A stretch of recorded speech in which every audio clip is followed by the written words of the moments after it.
संत रामपाल जी महाराज एक ऐसे महान संत जिन्होंने अपनी सतभक्ति, तत्व ज्ञान, करुणा और सेवा के बल पर समाज में नई मिसाल कायम की है। संत रामपाल जी महाराज की अगुवाई में उनके सभी सतलोक आश्रमों से समाज कल्याण के अद्भुत कार्यों ने समाज को सुनहरे भविष्य की एक नई उम्मीद दिखाई है। संत रामपाल जी महाराज से नाम दीक्षा लेने के बाद लाखों लोगों की लाइलाज बीमारियां जैसे कैंसर, एड्स आदि ठीक हुई।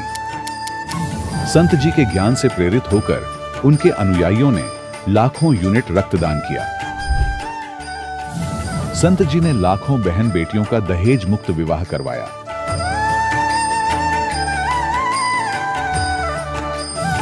संत जी ने लाखों लोगों का नशा छुड़वाया, करोड़ों उजड़े परिवार बसे।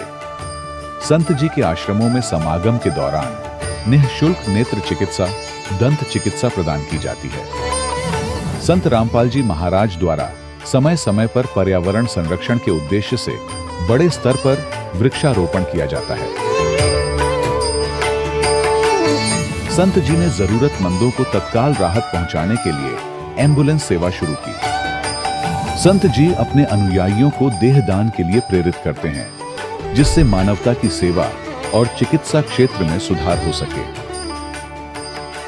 संत रामपाल जी महाराज के सभी आश्रमों में हर रोज निःशुल्क भंडारा आयोजित किया जाता है, जहां हर वर्ग, हर जाति और हर धर्म के लोग एक साथ बैठकर भोजन करते हैं।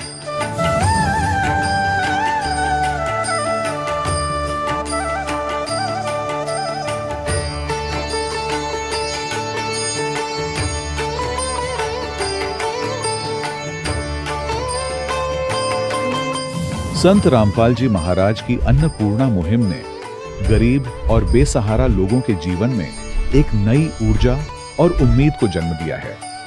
घर घर खाद्य सामग्री और जरूरी मदद पहुंचाकर संत रामपाल जी महाराज ने लोगों को दुख और मजबूरी से लड़ने की ताकत प्रदान की है।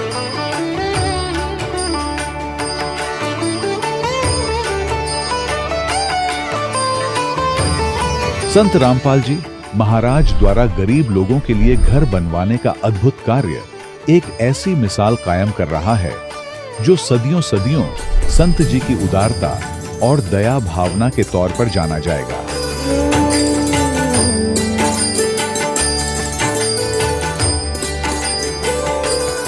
संत रामपाल जी महाराज के आश्रम में हजारों बुजुर्गों को सम्मान और प्यार के साथ जीवन जीने का अवसर मिलता है।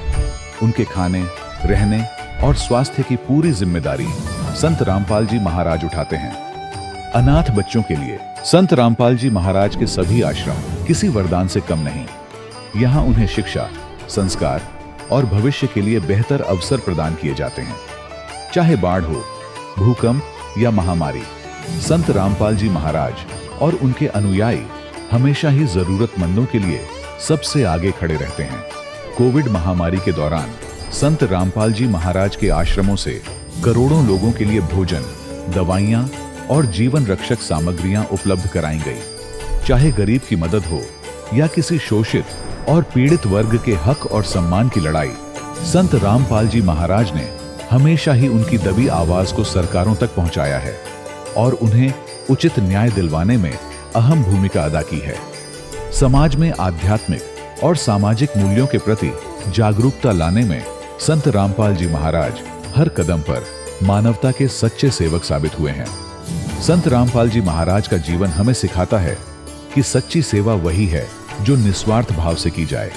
आइए हम भी इस महान सेवा के कार्य में इस महान संत से जुड़ें और संत रामपाल जी महाराज से नाम दीक्षा लेकर अपने जीवन को धन्य बनाएं।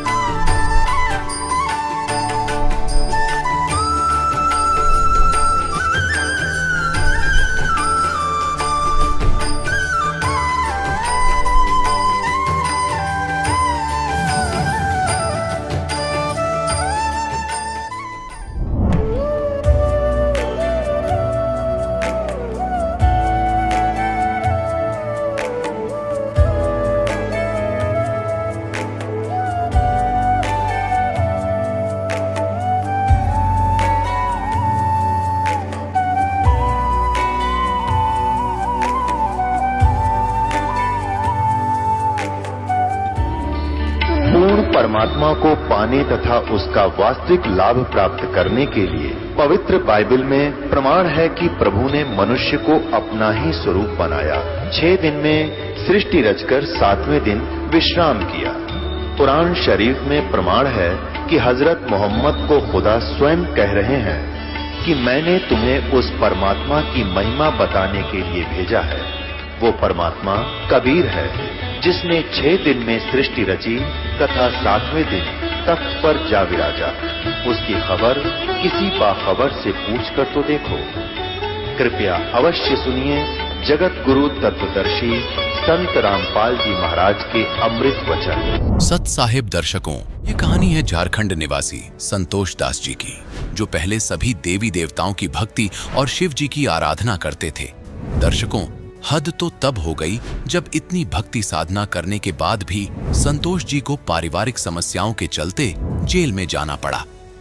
जेल से बाहर निकलने के लिए इन्होंने अपने इष्ट शिव जी से प्रार्थना की, पर फिर भी इन्हें कोई राहत नहीं मिली, जिस कारण शिव जी पर इनकी आस्था डगमगाने लगी। दर्शकों, जब संतोष जी जेल में थे तब इनकी मुलाकात संत रामपाल जी महाराज के एक शिष्य से हुई और उनसे ज्ञान चर्चा करने के बाद संतोष जी का जीवन पूरी तरह बदल गया। आज संतोष जी जेल से रिहा होने के बाद आखिर क्यों संत रामपाल जी महाराज के गुणगान गा रहे हैं, आइए जानते हैं संतोष दास जी के जीवन की सच्ची कहानी, उन्हीं की जुबानी। नमस्कार जी। नमस्कार जी। क्या नाम है जी आपका? संतोष कुमार। संतोष जी, आप कहाँ से हैं?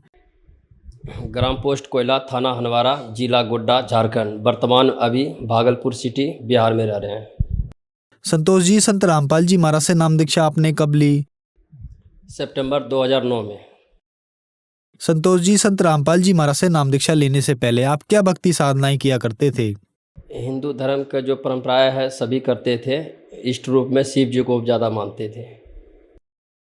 संत रामपाल जी महाराज की शरण में आप कैसे आए? संत रामपाल जी महाराज के शरण में मैं ऐसे आया, आपस में हम लोग चाचा ताऊ में लड़ाई झगड़ा हो गया था गुतिया में, तो उसी कारण से मैं जेल चले गए थे। जेल में काफ़ी समय हम रहे, 6 महीना जब रह गए तो मैं मुझे ज़्यादा परेशानी से होने लगा।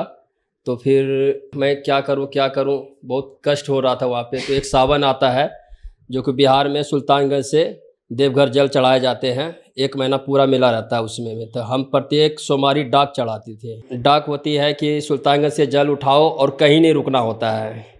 लेटरिन पेशाब जो भी कुछ है सब रोक के रख करके एक ही बार जल ढार के ही उसको रुकना होगा। 110 किलोमीटर होता है। तो ऐसे दृढ़ भगत थे हम, भक्ति करते थे। तो जेल जाने के बाद मैं टूटता चला गया। तो सावन महीना जब आया तो अंदर मैं मतलब काल्पनिक किए परमात्मा से। परमात्मा हम शिव जी को ही मानते थे। बोले कि शिव जी हमें कुछ नहीं चाहिए, आज तक कुछ मांगे भी नहीं आपसे, लेकिन आपकी दया हो तो सावन में मुझे जेल से निकाल दिया जाए ताकि हम आपका जल चढ़ाएंगे। तो हम जेल से नहीं निकले, तो हम टूटता चला गया। तो इसी बीच में एक हरी सिंह आए हरियाणा से। हरियाणा क्रोथा गांव के पास धीगल गांव है, हरी सिंह नाम है उनका। वो संत रामपाल जी महाराज के शिष्य हैं। जिस जेल में मैं था उसी जेल में वो आए। तो वो परमात्मा का चर्चा चलने लगा, तो परमात्मा के बारे में वो बताते थे। उस समय में काफ़ी नशा करते थे भगत जी। तो वो नशा को देख करके वो देखा कि तो बर्बाद हो जाएगा, तो वो परमात्मा के बारे में बताने लगा। देखो परमात्मा एक है, उसकी भक्ति करनी चाहिए, उससे पूरा लाभ भी होगा, आर्थिक भी होगा, मानसिक भी ठीक होगा और मोक्ष को भी प्राप्त होगा। तो हम बोले कि पता नहीं कैसा भक्ति न है। तो जितनी भी भक्ति बताते थे तो हमको उल्टा लगता था। तो मैं उससे वाद विवाद करने लगा, काफ़ी मतलब जो है लड़ाई करते करते करते तब उसने ऐसा है लाइब्रेरी से उन्होंने शास्त्र को, गीता को उठा कर लाया। उसने बताया देखो परमात्मा का आदेश क्या है और यहाँ के जनसमूह करता क्या है, इसलिए लाभ नहीं मिल पाता है। तो उन्होंने गीता को खोल खोल के दिखाया कि देखो संत रामपाल जी महाराज ऐसे बताते हैं परमात्मा कौन है, कैसी भक्ति करनी चाहिए, वैसे करने से आपको लाभ मिलेगा। तो मैं धीरे धीरे समझते चला गया। तो धीरे धीरे मैं उस ज्ञान को समझने लगा। तो फिर मैं एक ही उस समय में जेल में था तो बहुत टूटा हुआ था। तो मैंने बोला कि भगत जी ऐसा है कि क्या मैं जेल से निकाल सकता है संत रामपाल जी महाराज? बोले परमात्मा तो कुछ भी कर सकते हैं, परमात्मा उसी को कहा जाता है जो को कुछ भी करने में असमर्थ नहीं है। तो हम बोले भगत जी ऐसा है कि हम संत रामपाल जी महाराज से मेरे तरफ से अरदास कैसे लगता है लगा दीजिएगा, ये जैसे भी आपका मैसेज होगा वहाँ तक पहुँचा दीजिएगा, ताकि हम जेल से निकलना चाहते हैं, हम उन्हीं की भक्ति करेंगे यदि वो जेल से निकाल देंगे तो तब तक वो 3 महीना में उनका बेल भी हो गया, वो बाहर आ गए बरी होकर के। फिर वो मुलाकाती करने के लिए जब मेरे पास आए तो उन्होंने बताया कि जो है कोई दिक्कत, बोले दिक्कत तो बहुत है भगत जी, आपको तो पता ही जेल से निकले हैं। तो बोला कि ठीक है। तो हम बोले कि जेल से कब निकलेंगे, पूछे थे संत रामपाल जी महाराज से। तो बोला, उन्होंने बोला कि भक्ति करते रहो तो निकल जाओगे। तो मैं टूट गया, बोला कि तो सभी संसार यही बोलता है कि भक्ति करो लाभ मिलेंगे, उन्होंने भी यही बोला है। तब जब देखा कि पूरा टूटा हुआ तो बोला कि संत रामपाल जी महाराज बोला है कि 3 महीने के बाद ठीक 16-17 तारीख को तुम निकल जाओगे। तो मैंने भूल गया, 3 महीना जब बीता तो फिर मुझे याद नहीं रही। तो अचानक से घर वाले भी कोई मिलने के लिए नहीं आते थे जेल में, तो हम सोचा कि पूरा जीवन यहीं पर हमको बिताना पड़ेगा। तो अब तक 3 महीना जब बीत गया भगत जी, ऐसा है कि हम संत रामपाल जी महाराज के ही ज्ञान चर्चा करते थे जेल में। तो हम लोग भगत भगत सबको हमको चिढ़ाते थे कि देखो ये हरि भगत का चेला है, ऐसे ऐसे करके बोलता था। हम लोग भगत जी उनका चेला नहीं है, हम संत रामपाल जी महाराज के ज्ञान पे आरूढ़ हो गए हैं, उनकी भक्ति करते हैं, सब वो जो सच्चाई है वो हम बताते हैं। तो इसी बीच में गेट राइटर होता है जो को संदेश देता है कैदियों को कि कुछ भी मैसेज होता है तो वो देता है। तो उन्होंने 16 तारीख को भगत जी सर जी ऐसा है कि उन्होंने संदेश दिया कि बोला संतोष, बोला हाँ जी, बोला कि आपका कुछ खुशखबरी है। बोले बताओ क्या है भाई। तो बोला कि जो है पहले हमको सिगरेट पिला दो। बोला कि देखो मैं तो सिगरेट पिला नहीं सकता, क्योंकि हम जो है हरि सिंह जो है वो बताए हैं कि उसमें नशा नहीं करना होता, छूना तक नहीं होता, पिलाना तो दूर हो गया। तो हम लगे ये नहीं दे सकते हैं। तो बोले इसके बदले में तुम कहोगे तो हम जेल से निकलेंगे तो 5 किलो या 10 किलो मिठाई दे दूंगा मैं। तो बोला कि ठीक है, ऐसा है कि तुम एक ही सिगरेट पिला दो। बोले नहीं नहीं, हम नहीं पिला सकते हैं। बोला छोड़ो यार, तुम तो अडिग हो गए हो, तो फिर कहना क्या है, ऐसा है तुम लोग को बेल हो गया। तो हम खुशी का ठिकाना नहीं हुआ, विश्वास ऐसे नहीं हुआ। तो मैंने सोचा कि बेल हो गया। फिर जो है दूसरे दिन जो है बेल बॉन्ड भरा जाता है। तो बेल बॉन्ड वगैरह भर करके जब 17 तारीख को मैंने जब बाहर आया तो हमको एक याद आया कि जब उन्होंने डेट दिया था भगत जी ने, तब वो याद आया कि संत रामपाल जी महाराज ने हमको डेट दिया था कि आज से 3 महीना ठीक 16-17 तारीख को निकल जाओगे। 16 तारीख को खुशखबरी हुई और 17 तारीख में बाहर आया।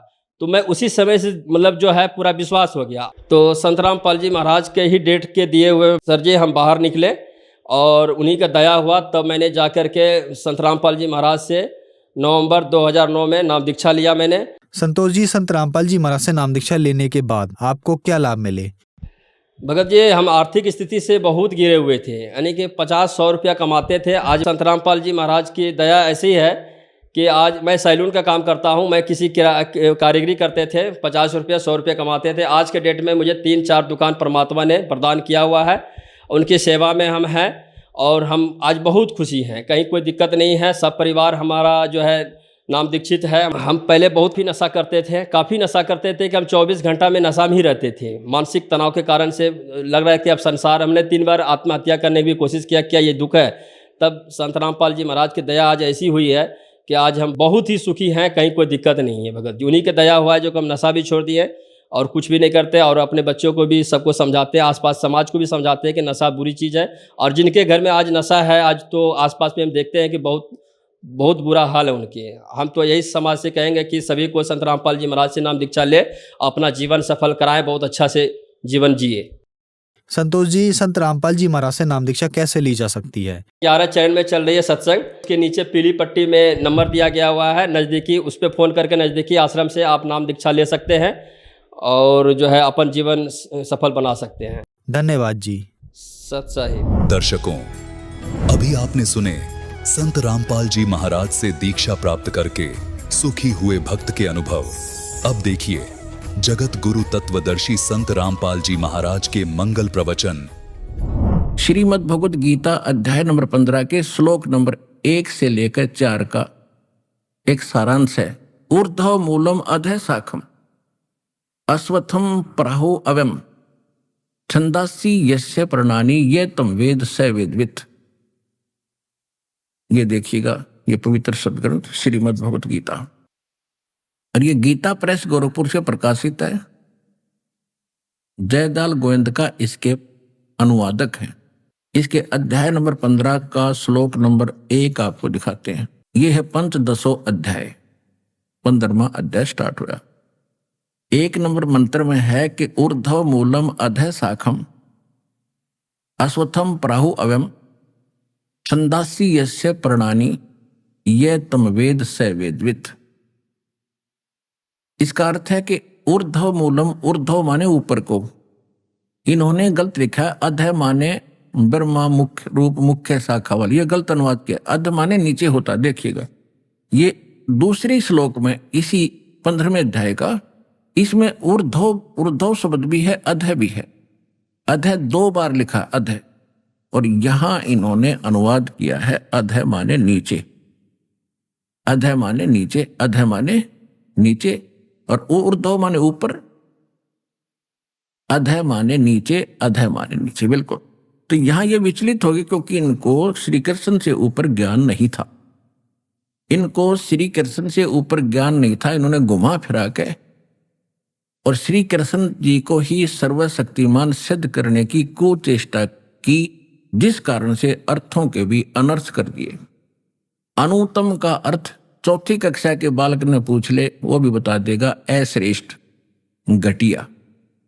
बैड का अर्थ किसी से पूछ ले, आज बच्चा बच्चा समझता बैड माने बुरा, घटिया। और कोई बैड का अर्थ श्रेष्ठ लिखे हो, आप उसको कितने नंबर दोगे? 0। और ये हमारे धर्मगुरु 100 के 100 नंबर पा रहे थे ऐसे अनर्थ करके। तो इसका कारण ये था कि हम तो बालक थे ही, ये भी उसी कैटेगरी के थे जिसे हम थे, इनको ज्ञान ही नहीं था। तो परमात्मा कहते सच्चा सतगुरु कोई ना पूजे झूठा जगपतियासी, और अंधे की बां अंधा पकड़े ले जा रहा है। तो कैसे मार्ग बतासी, वो कैसे राह बताओगा हमारे को? तो अब दास के भी मोतियाबिंद था, पहले हम भी रामकृष्ण के पुजारी थे। अब इस तत्व ज्ञान से परमात्मा ने हमारा वो मोतियाबिंद का ऑपरेशन कर दिया, मुझ दास का, और वो ऑपरेशन करने की विधि भी दास को बता दी, बाप का कर दिया, और पूरे विश्व का कर देंगे तब आपका समझ में आएगा हु इज गॉड और क्या है सच्चाई हमारे ग्रंथों की। तो इसमें ऊर्ध्व मूलम, ऊपर को जड़, मूलम मान जड़, ऊर्ध्व मूलम अधः शाखम। ये देखिए, अब देखिएगा चित्र संसार रूपी वृक्ष का एक, जैसा कि गीता अनुसार ये पूरा एक संसार रूपी वृक्ष है। ऊर्ध्व मूलम अधः शाखम, बस गीता ज्ञानदाता ने केवल संकेत दिया है, ऊपर को जड़ और नीचे को शाखा वाला। ये संसार रूपी पीपल का वृक्ष कहा जाता है। और जो संत इसके सभी छंद विभाग बता देगा, जड़ कौन परमात्मा है, तना कौन भगवान है, डार कौन है, शाखा कौन, पत्ते क्या है, स वेदविद, वह तत्वदर्शी संत है। परमात्मा ने 600 वर्ष पहले बताया था, अक्षर पुरुष एक पेड़ है, ये तना अक्षर पुरुष, और सरपुरुष वाकी डार, ज्योति निरंजन भी कहते हैं इसको, और तीनों देवा शाखा है भाई, पाते रूप संसार। हम तो यहां बैठे, तो यहां से मूल कौन है, ये मूल बताने के लिए दास को भेजा है। ये है परम अक्षर ब्रह्म, और ये है कबीर परमात्मा। कौन कबीर? हम सुल्तानी नानक तारे, दादू को उपदेश दिया, जात जुलाहा भेद न पाया, वो काशी महे कबीर हुआ। अनंत कोट ब्रह्मांड का एक रति नहीं भारे, सतगुरु पुरुष कबीर हैं ये कुल के सिरजनहारे। फिर और किस किस महापुरुष ने जिनको भगवान मिले उन्होंने क्या बताया? जिन मोह को निज नाम दिया, सोए सतगुरु हमारे, दादू दूसरा कोई नहीं ये कबीर सिरजनहारे। आदरणीय नानक साहिब जी ने क्या कहा है? तेरा एक नाम तारे संसार में, ए हो आस ए हो आधार। खाई सूरत मुलुक की वेश, ए ठगवाड़ा ठगी देश, खरा सियाणा बहुता भारी धान का रूप रहा करता। श्री गुरु ग्रंथ साहिब के अंदर 24 नंबर पृष्ठ पे ये महला पहला की वाणी लिखी है। महला पहला की जितनी वाणी है वो आदरणीय नानक साहिब जी की है। उसके बाद जितने भी महला के नंबर हैं वो उनके गद्दी वाले अन्य गुरुओं के। जो नानक साहिब जी की जो वाणी है वह बिल्कुल सत्य और श्रेष्ठ है, क्योंकि ये इनको भगवान मिले थे बेई नदी। और सचखंड लेकर गए थे, फिर उनको वापस छोड़ा था कबीर भगवान ने।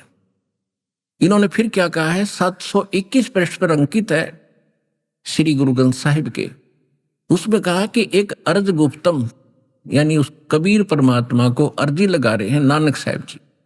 एक अर्ज गुप्तम पेश तोदर कून करतार, कून करतार यानी वचन से सृष्टि रचने वाले, शब्द से सृष्टि करतार माने सबका रचनहार। हक्का कबीर, हे सत कबीर, करीम तू, करीम माने दयालु, बेऐब परवरदिगार, निर्विकार परमात्मा। 731 पृष्ठ पे कहा है कि अंधुला नीच जात परदेसी मेरा, खिन आवे तिल जावे, और जाकी संगत नानक रहंदा, और क्यों कर मोड़ा पावे। कि एक सेकंड में देखता हूं ये ऊपर दिखता है, दूसरे क्षण देखता हूं पृथ्वी पर एज इट इज दुल्हा बना बैठा है। तो कहते हाई सूरत मुल्क की वेश, ए ठगवाड़ा ठगी देश। कहते भगवान है खुद, और देखो कैसे भूल भुलैया कर रहा है, किसी को पहचान में नहीं आ रहा है, ये स्वयं परमात्मा। तो वो है वो परम अक्षर ब्रह्म, और उसी ने अपने मुख कमल से चौथे अध्याय के 32वें श्लोक में जिस कबीर से कहा है कि वो सच्चिदानंद घन ब्रह्म अपने मुख कमल से आकर यथार्थ ज्ञान देता है, धार्मिक अनुष्ठानों की जानकारी देता है। तो वो उसने क्या आकर बताया है, अक्षर पुरुष एक पेड़ है, सर पुरुष ज्योत निरंजन वाकी डारे, तीनों देवा शाखा है भाई पाते रूप संसार। तो उस वाणी को फिर दास ने समझा परमात्मा की कृपा से, गुरुदेव की रजा से, और अब आपको समझा रहा है दास। और आप बुद्धिमान इसलिए बनाए भगवान ने, इंस्ट्रूमेंट इसलिए बनाए कि घर बैठे देखो, यार यकीन ना हो तो घर जाकर किताबें खरीदो, आपके पास रखी हैं, घर पे भी होंगी, उनको मिलाओ और फिर आओ अपना कल्याण कराओ। 2 अक्षर की बात है।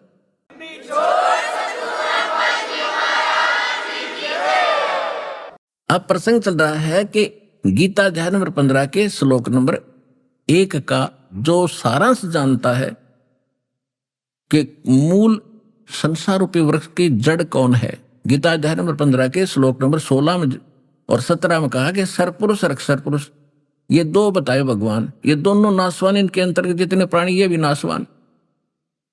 और 15वें अध्याय के 17वें श्लोक में कहा कि उत्तम पुरुष तो अन्य परमात्मा इति उदाहरत, यह लोक तरम आविश्य विवर्ती है, जो तीनों लोकों में प्रवेश करके सबका धारण पोषण करता है। तो संसार रूपी वृक्ष की जड़ों से ही तो सब वृक्ष का पोषण होता है, और वही वास्तव में अविनाशी है, भगवान है, और वही परमात्मा कहा जाता है। परमात्मा वो होता है जो केवल सुख दे, दुख ना दे। और जिस लोक में हम रह रहे, हम इसको परमात्मा मान रहे थे, इस लोक में कोई सुख नाम की चीज है, तो वो सतलोक वहां है मालिक का स्थान।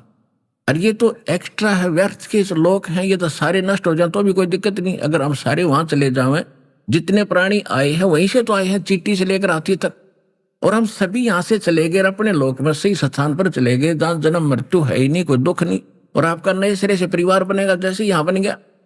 या तो आप कुछ समय के लिए एक दूसरे के साथ हो, वहां सदा के लिए रहोगे, वहां कोई विकार नहीं, कोई दोष नहीं, और प्यार से रहा करोगे, और कोई वहां मार काट नहीं, किसी प्रकार का अभाव नहीं। वहां ऐसे मनोरंजन के साधन है, यहाँ तो एक भी वर्णन नहीं किया जा सकता। और हमारी आदत खराब है, यहाँ मनोरंजन करने के लिए हमने फिल्म बना ली, कोई गाना बना लिया, उसको सुनने लगे, और कोई ऐसी चोट लग जाए हृदय में, कोई घर में कोई हानि हो जाए, वो गाना कुछ सपने में भी कड़वा लगे, तो वहां हम सब कुछ सारे ठाठ होंगे। तो वहां चलने के लिए प्रेरित किया जाता है, वहां जाकर सब सुख होंगे, लेकिन वहां जाने से पहले शरीर को तो छोड़ना ही पड़ेगा। और इसकी आशा रखोगे अगर यहीं रहे और भी जी जावे, ये कोई बात है? जब मालिक इच्छा करे तभी ले चलो, जब आपको पूर्ण ज्ञान हो जाएगा, आप तैयार बैठ जाओगे, कह जाओ परमात्मा के चलने सतलोक में। तो ऐसा इस ज्ञान से और इस भक्ति के प्रभाव से आपके अंदर होगा। केवल ज्ञान भी नहीं टिकता, जब तक आपके अंदर भक्ति प्रवेश नहीं रहेगी, भक्ति की शक्ति नहीं बनेगी, तब तक भी आप मोक्ष नहीं प्राप्त करोगे। और उसके लिए मर्यादा में रहना अनिवार्य है। मर्यादा में नहीं रहोगे और भक्ति भी होगी, फिर यही रहेगी, फिर काल का फंसोगे। कभी ब्रह्मा बना होगा, कभी विष्णु बना होगा आपको, और कभी देवता बना देगा, कोई ब्रह्मलोक में रखेगा, सारी पूंजी नष्ट कराकर फिर पृथ्वी पर पटकेगा। तो इस धोखे से भी आपने बचना होगा, तभी वहां चलेंगे। तो जो प्रसंग चल रहा है हम उसी पर आते हैं। अब ये आपने चित्र देखा, ऊर्ध्व मूलम, ये ऊपर को जड़ और नीचे को शाखा वाला एक संसार रूपी ये वृक्ष है। और छंदासी यस्य प्रणानी, ये प्रणानी माने पत्ते, इसके सारे विभाग जो हैं, ये उस गीता ज्ञान दाता ने बस 3 बात बताई है। ऊर्ध्व मूलम, नीचे को शाखा, ऊपर को जड़ और पत्ते आदि जो उसके हैं, उन विभागों को जो जानता है वो तत्वदर्शी संत है। परमात्मा ने 600 वर्ष पहले आकर वो ज्ञान दिया था अपने सच्चिदानंद घन ब्रह्म की वाणी में। अक्षर पुरुष एक पेड़ है जो इसे बाहर दिखाई देता है, और सरपुरुष वाकी डार, ये इतना। अक्षर पुरुष एक पेड़ है, सरपुरुष यानी ज्योत निरंजन वाकी डार, तीनों देवा शाखा है, ये पात रूप संसार। अब जो प्रसंग चल रहा है कि गीता अध्याय नंबर 3 के श्लोक 10 से लेकर 15 तक क्या निर्णायक ज्ञान है, देखिएगा। श्रीमद् भगवत गीता अध्याय नंबर 3 और ये 10 श्लोक में, इसमें क्या कहा है कि प्रजापति ब्रह्मा ने, यहां केवल प्रजापति लिखा है, ब्रह्मा इनने खुद लिख लिया। ये वैसे इसका अर्थ है कि परमात्मा ने सबसे पहले वेद ज्ञान दिया था ब्रह्म को, इसके अंतःकरण में फैक्स कर दिया था सतलोक तय। इसने जब डाउनलोड करके देखा, श्वासों के द्वारा बाहर आया इसके, तो इसमें जो उस परम पिता की जानकारी थी और उसमें जो भेद था वो इसने जल्दी जल्दी में नष्ट कर दिया और परमात्मा के डर से कुछ ज्ञान रख लिया। उससे बचे हुए कि वो 4 वेद बना दिए वेद व्यास जी ने। अब उस ज्ञान की जो इसने नष्ट कर दिया, उसकी पूर्ति के लिए परमात्मा को आना पड़ता, आपको समझाने के लिए। तो यहां वैसे परमात्मा ने बताया था सारा ज्ञान, इन्होंने ब्रह्मा के नाम कर दिया, कोई बात नहीं, हमने ज्ञान समझना। देखिएगा, प्रजापति ने कल्प के आदि में यज्ञ सहित प्रजाओं को रचकर कहा, तुम लोग इस यज्ञ के द्वारा यानी इस धार्मिक अनुष्ठानों के द्वारा वृद्धि को प्राप्त हो, और यह यज्ञ तुम लोगों को इच्छित भोग प्रदान करने वाला हो। 11वें में क्या बताया है, इस यज्ञ के द्वारा देवताओं को उन्नत करो। कौन से देवताओं को? अक्षर पुरुष एक पेड़ है, सरपुरुष वाकी डार, और तीनों देवता शाखा है, भाई पाते रूप संसार। इन देवताओं को उन्नत करो, यानी इन शास्त्र अनुकूल साधना करो, पढ़ो। यज्ञ के द्वारा देवताओं को उन्नत करो और ये देवता तुम लोगों को उन्नत करें। इस प्रकार निस्वार्थ भाव से एक दूसरे को उन्नत करते हुए तुम लोग परम कल्याण को प्राप्त हो जाओगे। 12वें में क्या कहा है, यज्ञों के द्वारा बढ़े हुए देवता तुम लोगों को बिना मांगे ही इच्छित भोग निश्चय ही देते रहेंगे। उन देवताओं के द्वारा दिए हुए भोगों को जो पुरुष इनको दिए बिना और स्वयं ही भोगता है वह तो चोर ही है। 13 में क्या कहा है, गीता अध्याय नंबर 3 का श्लोक नंबर हम 13 पढ़ रहे हैं। इसमें क्या कहा, यज्ञ से बचे हुए अन्न को खाने वाले श्रेष्ठ पुरुष सब पापों से मुक्त हो जाते हैं, और जो पापी लोग अपने शरीर पोषण करने के लिए ही अन्न पकाते हैं वे तो पाप ही खाते हैं। यानी जो दान धर्म नहीं करते वो तो दुष्ट लोग हैं, वो तो पेट भरने के लिए ही अपना सब धंधा कर रहे हैं, उनको आगे कुछ नहीं मिलेगा। अब 13 तक का ये निर्णय हो गया। हाँ, फिर 14 और 15 में क्या निर्णय दिया है, ये विशेष देखने की बात है। देखिएगा, गीता अध्याय नंबर 3 का और श्लोक नंबर 14-15 इकट्ठा ही है। यह इन्होंने कहा कि सर्व प्राणी अन्न से उत्पन्न होते हैं। अन्न की उत्पत्ति वृष्टि यानी वर्षा से होती है, और वृष्टि यज्ञ से होती है। शास्त्र अनुकूल साधना यज्ञ हवन किए जाते हैं, उनसे वर्षा होती है। और यज्ञ यानी धार्मिक अनुष्ठान विहित कर्मों द्वारा संपन्न होने वाले हैं। यानी शास्त्र अनुकूल साधना जो करोगे वो सही कर्म आपके भक्ति के बनेंगे।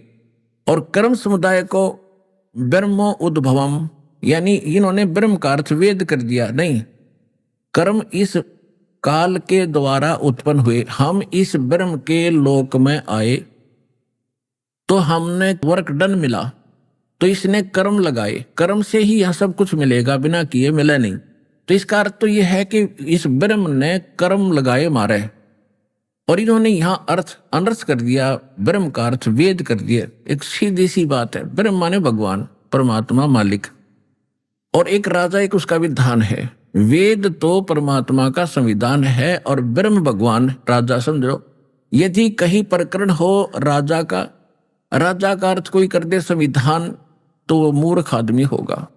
राजा अलग है, उसका संविधान अलग है। तो वेद है भगवान का संविधान, ब्रह्म है भगवान यानी राजा। तो ये क्या कहा कि यहाँ के राजा ब्रह्म ने हमारा कर्म लगाए और ब्रह्म की उत्पत्ति हुई, उस अक्षर ब्रह्म थे यानी परम अक्षर ब्रह्म थे, पूर्ण परमात्मा से। देखिएगा, यज्ञ यानी धार्मिक अनुष्ठानों से संपन्न होते हैं जो कर्म, शुभ कर्म होते हैं। और कर्म समुदाय को ब्रह्मो उद्भवम, या ब्रह्म से उत्पन्न हुए कर्म। और ब्रह्म यहाँ वेद लिख दिया, यहाँ भी ब्रह्म माने ब्रह्म, सर पुरुष लिखना था, युग काल। अक्षरम उद्भवम, अविनाशी परमात्मा से उत्पन्न हुआ जान, यानी इस ब्रह्म की उत्पत्ति अविनाशी परमात्मा उस परम अक्षर ब्रह्म से हुई। वैसे अक्षर का अर्थ अविनाशी होता जिसका नाश ना हो, ऐसा।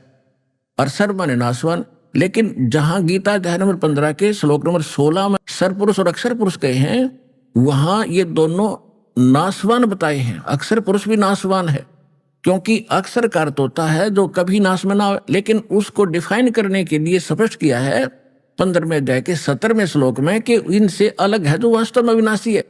जैसे एक तो मिट्टी के पहले बनते हैं कप, चाय पीते हम सफेद सफेद, वो तो अंडरस्टूड, हाथ से छूटे ये फूटे सर पुरुष। तो ये अक्षर पुरुष तो ऐसा समझ लो, इस मटेरियल के बने हुए सारे इसके जीव और इसका शरीर। और दूसरा स्टील का कप हो, उसको अक्षर पुरुष के लोक और उसका शरीर, उसके रहने वाले प्राणियों का शरीर, वो इतना समझ लो स्टील का। इसलिए उसकी सरपुरुष यानी उस मिट्टी वाले पहले की तुलना में वो काफी लंबे समय तक रहने वाला, इसलिए उसको अक्षर लिख दिया कि वो नाश नहीं होता जल्दी से, लेकिन उसका विनाश होता है। इसलिए बताया 15वें अध्याय के 17वें श्लोक में कि अविनाशी परमात्मा तो इनसे कोई और है। तो यहां अक्षर पुरुष जो है, अक्षर ये यहां पर अक्षर है, वो उस अविनाशी परमात्मा की जानकारी। ये देखिए, अब यहां है कि वेदों को, ब्रह्म को, यहां लिखा ब्रह्म इस काल की उत्पत्ति अविनाशी परमात्मा से हुई है, उत्पन्न हुआ जान।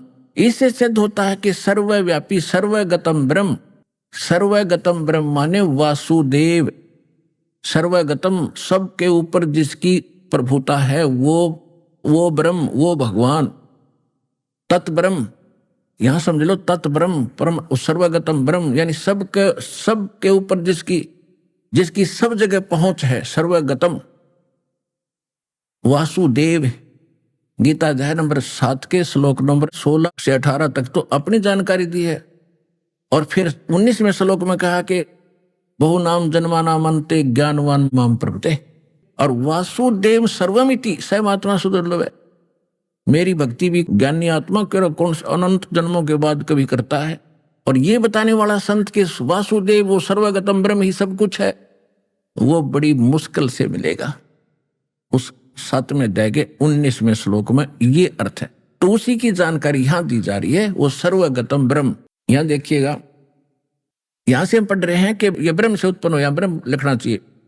और ब्रह्म की उत्पत्ति अविनाशी परमात्मा से उत्पन्न हुआ जान ब्रह्म को, और तस्मात इससे सिद्ध हुआ कि सर्वगतम ब्रह्म यानी सर्वव्यापी परम अक्षर परमात्मा ही सदा ही यज्ञों में प्रतिष्ठित है, वो इष्ट रूप में पूज्य होना चाहिए।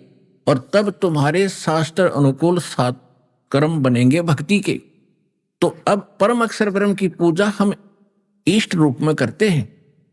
अब कई ये कबीरपंथी भ्रमित लोग कहते हैं कि रामपाल तोक सारे काल के जाप करवाता है, क्योंकि ब्रह्मा विष्णु महेश को काल के मानते हैं। और ओ मंत्र भी ब्रह्म का है, तो उनको भूल है क्योंकि ज्ञान तो उनके पास है ही नहीं। अब काल की तुम रोटी खा रहे हो, काल के कपड़े पहन रहे हो, काल का पानी पी रहे हो, फिर नहीं छोड़ दो। तो बिना ज्ञान के व्यक्ति ऐसे भ्रमित होते हैं। हमारा देखो, हमने जल प्राप्ति करनी है, जल प्राप्ति के लिए जो भी हमारा जो हथियार और औजार हमने प्रयोग करने हैं, उनकी हम पूजा नहीं करें। पूजा तो हम जल की कर रहे हैं, हमें जल मिले, हमारा जीवन रक्षा हो। उसके लिए जो भी इंस्ट्रूमेंट हम प्रयोग करेंगे, औजार, बोकी है, पाइप है, तो ये हमारी पूज्य नहीं है। ये तो वो साधन है जिससे हमें मिलेगा, वो जल इष्ट देव जिससे मिलेगा, तो वो हमने करने पड़ेंगे।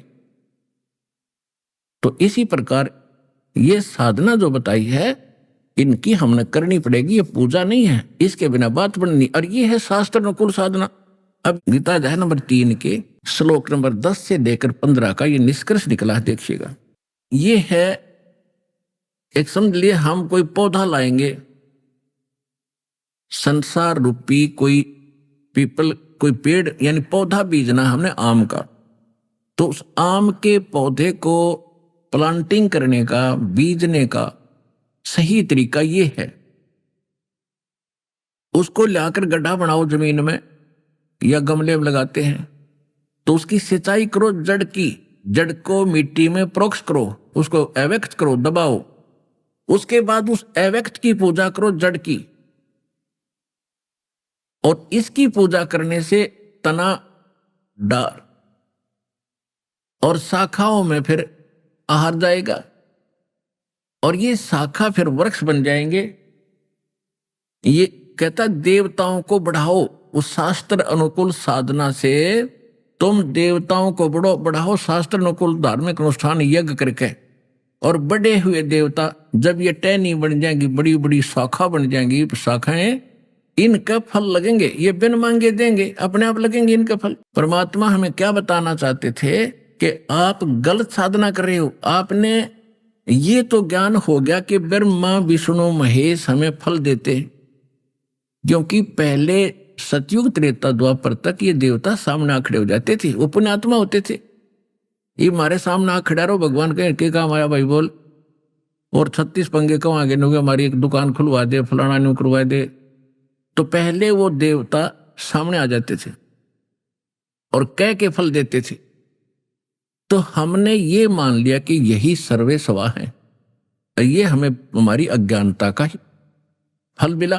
तो इस कारण से हमने फिर उस मूल की पूजा छोड़ दी और हम पूजा करने लगे इन टहनियों की, देवताओं की। देखो ऐसे, ये देखिएगा, ऐसे कर दिया हमने, जड़ तो ऊपर कर दी और ये टहनी ब्रह्मा विष्णु महेश बना दिए पूज्य, उल्टा पौधा रोप दिया। अब हम ये पूजा कर रहे हैं तीनों देवताओं की, और इन पूजाओं के करने से हमारा सर्व व्यर्थ हो गया। इसके विषय में परमात्मा ने कहा है, एक कैसा दे सब सदे और सब साधे सब जावे, माली सींचे मूल को फले फूले। इस अध्यात्म ज्ञान का इतना सा रहस्य है। गीता अध्याय नंबर 3 के श्लोक नंबर 10 से लेकर 15 तक का निष्कर्ष निकला। ये कहते हैं कि तुम यज्ञ के द्वारा देवताओं को उन्नत करो। और गीता अध्याय नंबर 15 के श्लोक नंबर 1 में बताई दिया, ऊर्ध्व मूलम अधः शाखम अश्वत्थम प्राहु अवम छंदासी यस्य पर्णानि। ये पत्ते आदि, ऊपर को जड़, नीचे को शाखा आदि जो पत्ते इसके विभाग हैं, इनको जो जानता है वो तत्वदर्शी संत है। देवता कौन से हुए? ब्रह्मा विष्णु महेश, तीनों देवता। और ये उन्नत हुए हुए देवता तुम्हें बिना मांगे ही फल देंगे। और इसमें यह भी स्पष्ट कर दिया है कि जिनको परमात्मा ने मनुष्य जीवन में जो धन दिया है, उसमें से जो धर्म पे नहीं लगाते, और धर्म होता शास्त्र अनुकूल साधना करने से। शास्त्र अनुकूल साधना कौन सी होती है? गुरु बिन माला फेरते, गुरु बिन देते दान, गुरु बिन दोनों निष्फल हैं, चाहे पूछो वेद पुराण। गीता जी में यह भी प्रमाण दिया है कि कुपात्र को दिया हुआ दान भी व्यर्थ होता है, यानी अधिकारी के बिना किसी को दान देना भी वो भी फलता नहीं है। ये बताया है कि जो शास्त्र अनुकूल साधना और यानी दान धर्म नहीं करते हैं तो वो भी चोर बताए हैं। और सूक्ष्म वेद में क्या कहा है, जिन हर की चोरी करी और गए राम गुण भूल, ते बेदना बागुल किए वो रहे उर्द मुख झूले। कि जिन्होंने भगवान की चोरी की यानी मनुष्य जीवन पाकर सत भक्ति और ये धर्म दान नहीं किए, वो अगले जन्म में बागुल पक्षी बनता है। और बागुल पक्षी मुंह से ही खाता है, मुंह से ही टट्टी करता है और हमेशा उल्टा लटका रहता है, ऊपर को पैरों से नीचे उसका सिर रहता है। कहते ये दुर्गति प्रारंभ हो जाएगी। और यही गीता अध्याय नंबर 3 के श्लोक नंबर 12 श्लोक में फिर स्पष्ट कर दिया है कि जो देवता तुम्हें देते हैं वरकटन, जो आपका संस्कार है, उस संस्कार से प्राप्त में से आप पुनः दान नहीं करते हो तो वो व्यक्ति चोर बताया भगवान का। और केवल अपने ही पेट पोषण के लिए खाओ पियो मौज करो दान धर्म नहीं करते हैं तो बताया कि वो पापी तो पाप ही खा रहे हैं। फिर इसमें एक और संकेत दिया है कि यज्ञ से बचे हुए शेष अन्न को खाने वाले पुण्यात्माएं सभी पाप कर्मों से मुक्त हो जाते हैं। अब यज्ञ माने शास्त्र अनुकूल धार्मिक अनुष्ठानों में सबसे पहले उस पूर्ण परमात्मा परम अक्षर ब्रह्म को इष्ट मानकर उसको भोग लगाया जाता है। यहाँ पर सबसे पहले परमात्मा का जो प्रसाद बनता है, भोजन का बनता है या हलवा प्रसाद बनता है या खीर बनती है, सबसे पहले परमात्मा के निमित्त एक श्रद्धा से अलग निकाल कर रख दिया जाता है। उसके बाद शेष बचे हुए अन्न को आप जी में वितरित किया जाता है। तो ऐसे शास्त्र अनुकूल साधना और ऐसे भोजन को कौन प्राप्त करेगा? जो सतलोक आश्रम में पहुंचेगा और यहां पहुंचेगा तो उसको सारी शास्त्र अनुकूल साधना और सब भक्ति मिलेंगी। तो फिर उस सारी साधना से वो पाप मुक्त हो जाएगा कंप्लीटली। ये इस तीसरे अध्याय का 10 से लेकर 15 का सारांश है।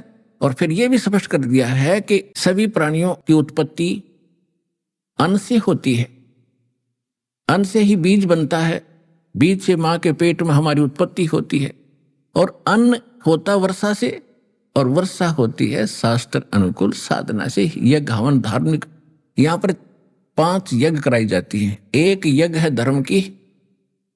आप देख रहे हो यहाँ पर आधी रात को किसी टाइम आ जाओ, आप भूख लगी है, आप जाइए भंडारे भगवान के सदाव्रत में कबीर साहिब के में आप बैठिएगा, आपको तुरंत भोजन प्राप्त होगा। चाहे आधी रात आओ, चाहे सुबह 4 बजे आओ और चाहे किसी टाइम आप आओ। फिर यहाँ आप देख रहे हो कैसी सुविधाएं हैं। अपने आपके भाई बहन आपके लिए पहले कितना व्यवस्था करके रखते हैं। आप कहाँ कहाँ से आते हो और किस अतिथि में आते हो। किसी को कोई बीमारी है, कोई किसी बात से टेंशन में है। पहले तो हम कहीं जाते थे तो एक टेंशन साथ रहती थी, कहाँ रुकेंगे, कहाँ होटल में कोई रोटी मिलेगी कि ना मिलेगी, कहाँ पड़ेंगे, सड़क के किनारे पड़ेंगे, कहाँ रहेंगे। तो आते सारी टेंशन फ्री हो जाती है। तो ये जो दान आपने किया उसी से हम कर रहे हैं और हम कहाँ से लाते हैं। लेकिन जो दान आप यहां करते हो वो दान फिर आपका नहीं रहा, आपने भगवान को दे दिया, परमात्मा का पैसा हो गया, आपका नहीं रहा। और जो पैसा आपने यहां दिया वास्तव पैसा आपका वो है। और अन्य जो आपने कोठी बंगले कार फैक्ट्री लाकर बैठे हो वो आपका नहीं है, उसको तो आप यही त्याग कर जाओगे। और जो यहां आपने दान कर दिया ये आपका नहीं रहा, परमात्मा ने आपका इसका प्रतिफल दे दिया, 1000 गुना करके आपके उसमें लिख देता भगवान, ये आपका नहीं रहा। अब ये जो पैसा मालिक का हो गया, आपको तो दे दिया 1000 गुना उसने, ये रह गया भगवान का पैसा। अब इस भगवान के पैसे से सारी व्यवस्था हो रही है। तो कहते हैं जो भी वैसे अनधिकारी के पास दान किया जाता है और उससे कोई खाता है वहां पर उसको पाप लगता है, क्योंकि वो अधिकारी है ही नहीं, वो तो एक दूसरे का संस्कार आपस में फिर उलझता ही रहेगा वहां पर। यहां संस्कार नहीं उड़ जाएगा आपका। अभी आपने सुने संत रामपाल जी महाराज के मंगल प्रवचन। आइए अब सुनते हैं संत रामपाल जी महाराज से नाम दीक्षा लेकर सतभक्ति करके अद्भुत लाभ प्राप्त करने वाले अनुयायी के विचार। इनसे मिलिए। ये हैं पंकज सक्सेना जी, जो दिल्ली के रहने वाले हैं। पंकज जी पहले निरंकारी पंथ से जुड़े हुए थे। उसमें बताई जाने वाली भक्ति साधना भी करते थे। लेकिन ऐसा क्या कारण रहा कि निरंकारी पंथ की पूजा साधना को त्याग कर पंकज जी ने संत रामपाल जी महाराज जी से नाम दीक्षा ली? क्या संत रामपाल जी महाराज से नाम दीक्षा लेने के बाद वास्तव में पंकज जी को उन तमाम सुखों की प्राप्ति हुई जिनकी इन्हें सालों से तलाश थी? आइए अब जानते हैं पंकज जी की कहानी इन्हीं की जुबानी। नमस्कार सर। नमस्कार सर। सर क्या नाम है आपका? पंकज सक्सेना। पंकज जी आप कहाँ से हैं? दिल्ली सोनिया गांधी कैंप। पंकज जी संत रामपाल जी महाराज से नाम दीक्षा आपने कब ली? 14/4 सन 2011। पंकज जी संत रामपाल जी महाराज से नाम दीक्षा लेने से पहले क्या आप भक्ति साधनाएं भी करते थे? हाँ जी, करता था। बाबा हरदेव सिंह जी महाराज जी की साधना करता था। निरंकारी हैं वो। मैं उसमें लगभग 8 साल तक जुड़ा रहा। वहाँ मैं काफ़ी उसमें भक्ति करता रहा, लेकिन मुझे कोई लाभ भी नहीं हुए। सेवादार भी बन गया, लेकिन मुझे शारीरिक समस्याएं थी, जैसे कमर में दर्द होना, वो मेरा ठीक नहीं हो पा रहा था। वहाँ पे मैं ये सेवा करता था कि जैसे एक वर्दी मिलती थी पुलिस वालों की जैसी, वो पहन के मैं वहाँ पे जैसे सब भक्तों की सेवा करना, पंडाल को इधर उधर मैट बिछाना और आने जाने के लिए यही सब सेवा में करते थे। भंडारा में और जैसे लंगर की यही सेवा करते थे वहाँ। फिर हम उसके बाद आशुतोष एक महाराज हैं, उनसे मैंने नाम दीक्षा उपदेश लिया। हमने इससे लाभ मिल जाएगा। उन्होंने बताया कि बिना बजाए निश्चिंत बाजे घंटा शंख नगाड़ी रे। उन्होंने कहा परमात्मा तुम्हारे शरीर के अंदर ही दिखा देंगे। हमने कहा अच्छा ठीक है भाई दिखा दो। उन्होंने ऐसे करके कान बंद करवाए और बोला है कि इसके अंदर है जो ना आप सुन सकते हो। मैंने जब उसको लगभग 1.5-2.5 घंटे तक बैठे रहे और उसके अंदर जब देखा तो हमें प्रकाश नज़र आया, बहुत तेज प्रकाश नज़र आया। और प्रकाश नज़र आया नीला पीला सा था, तो मैं उसको देख के तो बोले यही परमात्मा है। फिर धीरे धीरे लगभग हम 2.5 घंटा और 2 घंटे लगभग 1 घंटे रोज़ करते थे साधना। जैसा टाइम मिल जाता था वहाँ पे हम वैसा ही काम रोज़ करते थे। फिर मेरे पैरों में सूजन आ गई, गंठों में, ये यहाँ सर गंठों में सूजन आ गई। सूजन आने के कारण फिर मैं काम नहीं कर पाता था सही से। फिर बोले कि तुम्हारी ये समाधि बढ़िया है और तुम्हें परमात्मा रोज़ दिखता है। फिर वो हमारी समस्याएं ठीक नहीं हुई और बढ़ते ही गया पैरों में दर्द। फिर आशुतोष महाराज के जो शिष्य थे उनके पास में गया। मैंने बोला कि ये मेरे पैरों में जो दर्द होता है, बोला धीरे धीरे सब ठीक हो जाएगा और भगवान की समाधि करो अच्छे से। मेरी आँखों में भी दर्द होने लगा था, पानी निकलने लगा था, इतना दर्द होना। आँख ऐसे करके बंद करके जब मैं उसको देखता था तो वो क्या हुआ सर, हम बहुत धीरे धीरे परेशान हो गए। कानों में भी सुनाई कम देने लगा सर। फिर इसी अवस्था से मैं बहुत परेशान हो गया। सर फिर आप संत रामपाल जी महाराज की शरण में कैसे आए?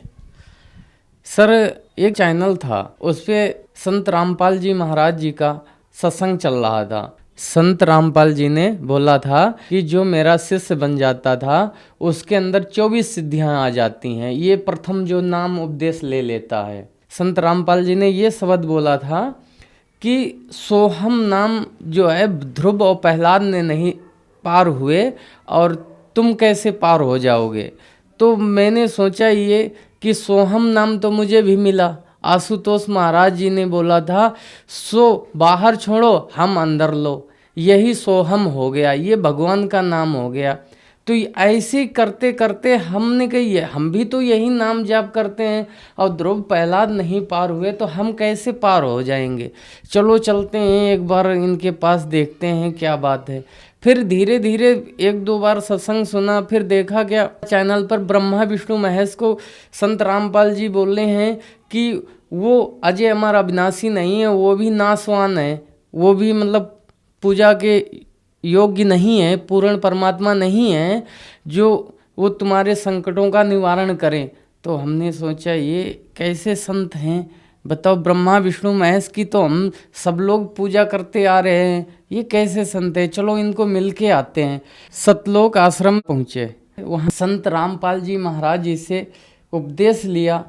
तो फिर हमें ऐसा लगा कि मेरे शरीर पे हजारों टन था वजन, इतना वजन लदा हुआ था, ये लगता बहुत एकदम हल्का हो गया। जैसे गुरु जी के पास गए, गुरु जी ने आशीर्वाद दिया तो हम ऐसे हो गए जैसे एकदम फूल जैसा शरीर हो गया, एकदम हल्का हो गया। पंकज जी, संत रामपाल जी महाराज से नाम दीक्षा लेने के बाद क्या आपको लाभ भी प्राप्त हुए? हाँ जी, लाभ हमको बहुत बड़े प्राप्त हुए हैं। वो लाभ ऐसा था कि शारीरिक समस्याएं में अन्य गुरुओं की पूजा करता था तो मेरे पैर भी खराब हो रहे थे धीरे धीरे, कानों से सुनाई भी कम पड़ने लगा था, रीढ़ की हड्डी भी हमारी बहुत दर्द करने लगती थी बैठे बैठे 2-2.5 घंटा सुबह शाम के कारण। फिर हम जब से संत रामपाल जी महाराज जी से उपदेश लिया है तब से हम सर बहुत सुखी हैं, कोई दर्द नहीं है। अब चश्मा भी नहीं लगाते थे, पहले चश्मा भी लगा रहे थे, अब चश्मा भी उतर गया संत रामपाल जी महाराज जी की दया से, और सब सुख हो गए। मैं सर पहले बहुत गरीब था और बहुत आस्तिक स्थिति बहुत कमज़ोर थी, मैं भगवान के लिए तरसता था। तो फिर परमात्मा संत रामपाल जी महाराज जी से जब से जुड़ा हूँ तब से मुझे सब सुख हो गए हैं। सर मेरी पत्नी के एक पेट में गांठ हो गई थी, तो वो गांठ हो गई तो हमने सफदरगंज हॉस्पिटल में दिखाया, तो एम्स में दिखाया तो उन्होंने बताया पहले कि ये इसकी जांच करनी पड़ेगी। जब जांच की तो उन्होंने बताया ये गांठ बहुत बड़ी हो चुकी है, अब इसको है ना ऑपरेशन करना पड़ेगा। तो मेरी वाइफ, मेरी घरवाली बोली कि मैं ऑपरेशन नहीं कराऊंगी, अब गुरु जी से ही प्रार्थना लगाऊंगी, संत रामपाल जी से महाराज से प्रार्थना लगाऊंगी, ठीक हो या ना ठीक हो। तो उन्होंने प्रार्थना लगाई तो उधर से आदेश आया कि मालिक दया करेंगे, तो मालिक दया करेंगे, ठीक है। उसके काफ़ी लगभग 1-1.5 महीने के बाद में तो वो गांठ है ना पता ही नहीं चला कहाँ गई, अब वो एकदम ठीक है, स्वस्थ है, बिना ऑपरेशन से संत रामपाल जी महाराज की दया से ठीक हो गया है। पंकज जी, जैसा कि आपने बताया आप निरंकारी पंथ में 8 साल तक रहे, वहाँ सेवादार भी रहे, फिर आप आशुतोष जी महाराज के पास गए, वहाँ भी आप 5 साल रहे, आपने इतनी मेडिटेशन किया कि आपका शरीर भी खराब हो गया, आप भगवान पाना चाहते थे। तो भगवान क्यों पाना चाहते थे आप? भगवान हम इसलिए पाना चाहते थे, हम बचपन में राम कृष्ण की मेरे गांव में लीला हुआ करती थी तो देखते थे, वहाँ पे कृष्ण जी के गुरुजी दुर्वासा ऋषि बनते थे, तो ये भगवान थे, कृष्ण भगवान थे, इनको गुरु बनाने की ज़रूरत है तो हमें क्यों नहीं पड़ेगी, हम तो कतई घास पूरा है, तो हमें पहले गुरु बनाने की ज़रूरत। तब से मुझे गुरु बनाने की अंदर से बहुत तगड़ी प्रेरणा जाग पड़ी। तो मुझे गांव में ही निरंकारी मिल गए गुरुजी, पहले निरंकारी को गुरुजी बनाया, फिर आशुतोष को गुरु जी बनाया, फिर हमने जब पूर्ण परमात्मा संत रामपाल जी महाराज जी को देखा जाना तब जाके हमें संतुष्टि मिली, अब हमें कोई गुरु बनाने की ज़रूरत नहीं है। पंकज जी, आपने बताया कि आपके गांव में कृष्ण लीला होती थी, वहाँ आपने कृष्ण जी को देखा और फिर उनके गुरु दुर्वासा जी को देखा, वहाँ से आपको प्रेरणा हुई कि भगवान ने गुरु बनाने की आवश्यकता है तो हमें भी गुरु बनाना चाहिए, वहाँ से आपको भगवान पाने की इच्छा प्रकट हुई। तो क्या संत रामपाल जी महाराज की शरण में आने के बाद आपको भगवान मिले? हाँ जी सर, भगवान हमें मिल गए सर, ऐसे भगवान मिले कि ये पूर्ण परमात्मा है, जिस ये शास्त्र अनुसार भक्ति है, ये शास्त्र विधि, ये गुरु जी हैं ना हमारे जो पूर्ण परमात्मा हैं, ये हमको पढ़ पढ़ के सुनाते हैं। पूर्ण गुरु जो होता शास्त्रों का ज्ञान कराता है। जो निरंकारी थे ये जो मन मर्जी का नाम देते थे, जो शास्त्रों में कहीं प्रमाण नहीं है। और जो आशुतोष थे इन्होंने क्या काम किया, ये एक शब्द को 2 भागों में बांट दिया, सो बाहर छोड़ो हम अंदर लो। ये कोई मंत्र नहीं है, ये तो कबीर सागर से मंत्र चुराया हुआ है। सतनाम तो कोई और है, वो गुरु जी संत रामपाल ही महाराज ही बता सकते हैं उसके बारे में, और कोई इस पृथ्वी पे नहीं बता सकता है। पंकज जी, निरंकारी पंथ में आप 8 साल तक रहे। आशुतोष जी महाराज से आपने 5 साल तक भक्ति साधना की, लगभग 13 साल तक आप गुरुओं की शरण में रहे। फिर आप इन सब को छोड़कर संत रामपाल जी महाराज की शरण में आए। समाज में एक धारणा ये भी है कि कहते हैं कि गुरु नहीं बदलना चाहिए, लेकिन फिर भी आपने गुरु बदला। क्या आपने अपने हिसाब से ठीक किया? हाँ जी सर, हमने अपने हिसाब से ठीक किया। शास्त्रों में प्रमाण है, जब तक गुरु मिले ही नहीं साचा, जब तक गुरु करो 10 20 50। यानी कि सच्चा गुरु जब तक ना मिले तब तक गुरु चेंज करते रहो, कोई इसका वो नहीं है, पाप नहीं लगता है। अब हमें कोई गुरु बनाने की ज़रूरत नहीं है। पूर्ण परमात्मा संत रामपाल जी महाराज गुरु हैं मेरे। सर, जैसा कि आपने बताया कि आपको अब सच्चा गुरु मिल गया, तो क्या पहले जो आप भक्ति साधना करते थे, जैसे आशुतोष जी महाराज हैं या निरंकारी पंथ हैं, बाबा हरदेव सिंह जी हैं, क्या ये सच्चे गुरु नहीं थे? ये झूठे गुरु हैं। आप कैसे कह सकते हैं कि ये झूठे गुरु हैं? हम ऐसे कह सकते हैं, ये शास्त्र के अनुसार साधना नहीं बताते हैं, ये शास्त्र के अलग बताते हैं। जैसे एक साइकिल का पहिया हो और साइकिल का पहिया एक लेके चलोगे, गाड़ी कैसे चलेगी? साइकिल के दोनों पहिए ज्वाइंट करके तभी चलेगा। वो सतनाम के बारे में परमात्मा संत रामपाल जी ही बताते हैं, और ये तो खाली एक उसका चुरा लिया नाम और उसी को तोड़ के आधा अंदर आधा बाहर बोलते हैं, तो ये गलत है, ये भगवान के दोषी बन रहे हैं। पंकज जी, क्या आप नशा वगैरह भी करते थे? हाँ जी सर, मैं नशा करता था। मैं बीड़ी पीता था और तम्बाकू भी खाता था। कभी कभी रिश्तेदार आ जाते थे घर पे तो मैं दारू भी पी लेता था।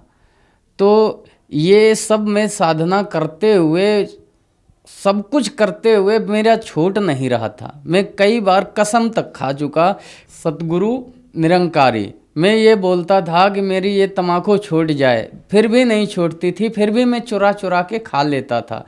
लेकिन वो मंत्र जाप करते थे निरंकारी वाला कि उससे भी नहीं मेरा छूटता था। जैसे निरंकारी में बताते हैं, तो ही निरंकार में तेरी शरणा में नो बख्श लो, ये कहीं शास्त्रों के अंदर प्रमाण नहीं है। सर, जैसा कि आपने बताया कि आप निरंकारी पंथ में थे और नशा छोड़ना चाहते थे लेकिन नशा नहीं छोड़ पाते थे, तो क्या निरंकारी पंथ में नशा करना अलाउ था? हाँ जी, अलाउ था। उसमें मांस खाना भी अलाउ है। कहते हैं खान पान सब तन के खातिर, रूह से कोई संबंध नहीं। उसमें मांस भी खा सकते हो और नशा भी कर सकते हो। वहाँ नहीं कर सकते हो जहाँ सत्संग चलता हो, बाद में सब कुछ कर सकते हो। तो मैं ये सोचा कि ये नशा करते हैं और सब दूसरे का मांस भी खाते हैं, ये कैसे भगवान की प्राप्ति कराएंगे? तभी मैंने छोड़ दिया उसको। सर, क्या संत रामपाल जी महाराज के शरण में आने के बाद आपका ये नशा वगैरह छूट गया? हाँ जी सर, संत रामपाल जी महाराज जी से मैंने जैसे उपदेश लिया, उपदेश लेने के बाद बताया गया कि ये तुम्हें नहीं करना है, तो मैं सोचा कि भाई हम तो बहुत कोशिश किया छूटने की, लेकिन छूट नहीं पा रहा है, अब कोशिश करता हूँ। तो भगत जी बोले हाँ कोशिश करना, खाना मत। हमने ठीक है। संत रामपाल जी महाराज जी से उपदेश लिया। जैसे मेरा मन कर रहा था खाने के लिए, मैंने प्रथम मंत्र जब करना स्टार्ट कर देते थे तो वो नशा तो मुझे पास में भी नहीं आता था। आज कोई जुगर बीड़ी या तम्बाकू खा के मेरे पास मुझे बदबू आने लगती थी। पहले वो अच्छी लगती थी, अब बदबू आती है सर। अब ऐसे ऐसे मेरा नशा बिल्कुल छूट गया। धन्यवाद सर। धन्यवाद सर।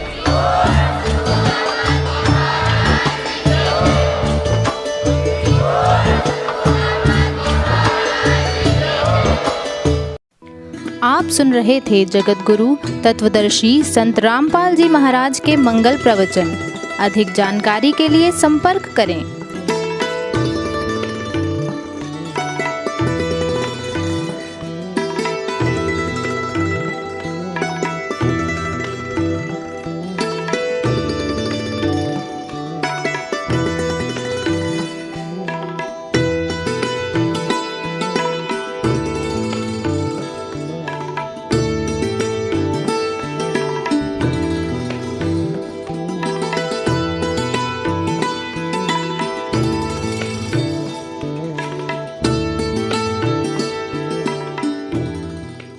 जगत गुरु तत्वदर्शी संत रामपाल जी महाराज जी के पावन सानिध्य में भक्ति की अलख जगाने तथा श्रद्धालुओं को सत्य भक्ति मार्ग का रास्ता दिखाने हेतु कनाडा के लोकप्रिय channel the TV NRI channel पर जगत गुरु तत्वदर्शी संत रामपाल जी महाराज जी के मंगल प्रवचनों का प्रसारण प्रतिदिन सुबह 7:30 बजे से 8:30 बजे तक तथा रात्रि 7:30 बजे से 8:30 बजे तक किया जा रहा है। इस सत्य भक्ति मार्ग को अपनाने के लिए अधिक से अधिक सत्संग प्रसारण देखें। इस सत्संग प्रवचन का सीधा प्रसारण संत रामपाल जी महाराज लाइव सत्संग YouTube चैनल और जगत गुरु संत रामपाल जी महाराज Facebook पेज पर भी देख सकते हैं।